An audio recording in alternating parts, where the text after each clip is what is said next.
আসসালামু আলাইকুম। হ্যালো দর্শক, আমরা এখন চলে এসেছি এই যে দেখেন মোল্লা স্টোর, মাতাজি হাট, আমতলী বাজার দোকান। এই ভাই অনেক সুন্দর একটি গান বলতে পারে। ভাই আপনার মুখে একটি গান শুনতে চাই আমরা। একটি গান শুনবেন? হ্যাঁ। ধন্যবাদ। ইমরান ভাই একটা অনুরোধ করেছে গান শোনার জন্য।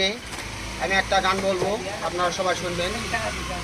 আসবার কালে আসলাম একা, যাইবার কালে যাব একা, মাঝে মাঝে মনরে বলি চক্ষু মেলা কি দেখলা, মন বলে দুনিয়াদারি ঝাঁক মারি আজ যে পৃথিবীটা মানুষেরই দুই দিনেরই এক যে, দুই দিনেরই এক যে, দুই দিনেরই এক যে, দুই দিনেরই